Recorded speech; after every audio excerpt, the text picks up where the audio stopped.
오늘은 부활주일입니다. 예수님의 부활을 기뻐하며 오늘 말씀을 같이 보겠습니다. 마가복음 16장 1절에서 13절까지입니다. 안식일이 지남에 막달라 마리아와 야고보의 어머니 마리아와 또 살로메가 가서 예수께 바르기 위하여 향품을 사다 두었다가 안식 후 첫날 매우 일찍이 해 돋을 때에 그 무덤으로 가며 서로 말하되 누가 우리를 위하여 무덤 문에서 돌을 굴려 주리요 하더니 눈을 들어본즉 벌써 돌이 굴려져 있는데 그 돌이 심히 크더라. 무덤에 들어가서 흰 옷을 입은 한 청년이 우편에 앉은 것을 보고 놀라매 청년이 이르되 놀라지 말라. 너희가 십자가에 못 박히신 나사렛 예수를 찾는구나. 그가 살아나셨고 여기 계시지 아니하니라. 보라 그를 두었던 곳이니라. 가서 그의 제자들과 베드로에게 이르기를 예수께서 너희보다 먼저 갈릴리로 가시나니 전에 너희에게 말씀하신 대로 너희가 거기서 배우리라 하라 하는지라. 여자들이 몹시 놀라 떨며 나와 무덤에서 도망하고 무서워하여 아무에게 아무 말도 하지 못하더라. 예수께서 안식 후 첫날 이른 아침에 살아나신 후 전에 7 귀신을 쫓아내어 주신 막달라 마리아에게 먼저 보이시니 마리아가 가서 예수와 함께 있던 사람들이 슬퍼하며 울고 있는 중에 이 일을 알림해 그들은 예수께서 살아나셨다는 것과 마리아에게 보이셨다는 것을 듣고도 믿지 아니하니라. 그 후에 그들 중 2 사람이 걸어서 시골로 갈 때에 예수께서 다른 모양으로 그들에게 나타나시니 2 사람이 가서 남은 제자들에게 알리었으되 역시 믿지 아니하니라. 아멘. 오늘 본문에 보면 제자들이 무덤에 가지 않은 것을 우리는 알 수 있습니다.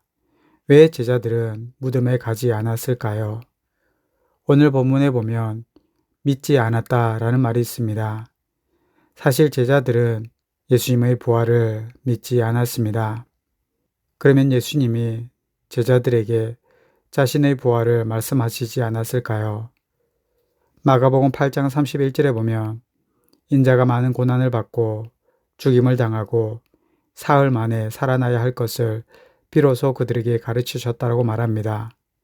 그리고 마가복음 9장 9절에도 인자가 죽은 자 가운데서 살아날 때까지는 본 것을 아무에게도 이르지 말라 하셨습니다. 이 말은 인자가 죽은 자 가운데 살아날 것이라는 것을 말씀하신 거죠. 뿐만 아니라 마가복음 10장 34절에도 죽을 것이나 그는 3일 만에 살아나리라 라고 하셨습니다. 자신이 죽임을 당하고 살아날 것에 대해 마가복음 8장, 9장, 10장 3번이나 말씀합니다. 뿐만 아니라 12장에는 마가복음 12장 25절에 사람이 죽은 자 가운데서 살아날 때에는 이라고 하시며 26절에는 죽은 자가 살아난다는 것을 말할진대 라고 하셨습니다. 그리고 14장에서도 14장 28절에 보면 내가 살아난 후에 너희보다 먼저 갈릴리로 가리라 라고 하셨습니다. 그럼에도 불구하고 제자들은 예수님의 부활 사실을 믿지도 않고 무덤으로 가지도 않았습니다. 그렇다면 예수님의 부활 소식을 전한 사람은 전혀 없었는가? 아닙니다. 오늘 본문에만 봐도 1절에서 8절까지의 예수님의 부활 소식을 천사를 통해 들었던 여자들이 있고 9절에서 11절에는 직접 예수님을 본 증인까지 나타났습니다. 그럼에도 불구하고 제자들은 예수님의 부활을 믿지 않습니다. 마가복음 16장 11절에 보시면 듣고도 믿지 아니하니라. 16장 13절에 역시 믿지 아니하니라. 16장 14절에 본 자들의 말을 믿지 아니함일러라 라고 합니다. 이렇게 예수님의 부활 소식을 믿지 않은 제자들은 결국 예수님으로부터 꾸지람을 얻습니다. 마가복음 16장 14절에 보면 그 후에 11 제자가 음식 먹을 때에 예수께서 그들에게 나타나사 그들의 믿음 없는 것과 마음이 완악한 것을 꾸짖으셨다고 말합니다. 그렇다면 예수님의 부활에 대해 믿음을 가졌던 사람들은 없었을까요? 그렇지 않습니다. 오늘 본문 1절에 보면 여자들이 나타납니다. 향품을 사다 둔 여자들이 나타나고, 그리고 2절에서는 향품을 바르기 위하여 사다 둔 것을 가지고 안식 후 첫날 매우 일찍이 해돋을 때에 그 무덤으로 달려갔습니다. 그리고 3절에 보면 예수님의 무덤을 막고 있는 큰 돌을 굴려줄 사람이 없을까 하여 걱정까지도 하였습니다. 그렇게 하여 무덤 앞에 도착하였습니다. 그리고 바로 그곳에서 흰옷을 입은 한 청년이 나타나서 예수님의 부활 소식을 알려주는 소식을 들었던 여자들이 있습니다. 여기서 우리는 보아야 합니다. 예수님의 12명의 제자들은 예수님의 부활을 그렇게 많이 들었고도 믿지 않았습니다. 증인들의 말을 듣고도 믿지 않았습니다. 그러나 이 여인들은 예수님의 부활을 소망하며 그 무덤으로 달려갔습니다. 그리고 그곳에서 예수님의 부활 소식을 듣습니다. 이들은 왕도 아니고 대제사장도 아니며 율법사나 서기관이나 장로도 아닙니다. 아니, 남자인 제자들도 아닙니다. 그런데 이들은 예수님의 부활을 듣게 되었습니다. 그런데 더 놀라운 것은 이것입니다. 9절에 보시면 예수님께서 직접 자신을 보여주신 유일한 사람이 등장합니다. 예수님의 부활을 처음 본 사람은 누구인가? 바로 귀신 들렸던 여자입니다. 그것도 7 귀신 들렸던 여자입니다. 완벽하게 귀신에 빠져 있었지만 그녀는 예수님으로부터 참 자유를 얻고 예수님을 믿고 의지하였습니다. 그리고 예수님은 그 여인에게 자신의 부활 모습을 처음으로 보여주셨습니다. 여자들 가운데서도 정결한 여인이 아니었습니다. 거룩하고 깨끗한 여인도 아니었습니다.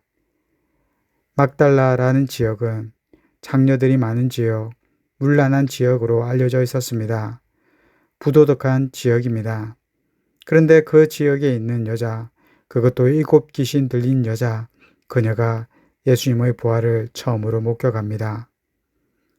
부활하신 예수님이 자신을 보여주신 바로 유일한 사람이 막달라의 지역에 7 귀신 들렸던 여자였습니다.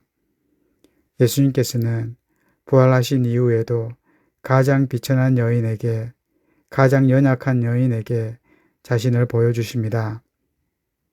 오늘 하루도 그리고 앞으로도 우리가 예수 그리스도를 소망하는 마음으로 예수님의 부활을 소망하면서 연약한 이 여인과 같이 자신을 드러내지 아니하고 겸손하게 낮아져 예수님의 부활을 소망하는 우리 모두가 되었으면 좋겠습니다.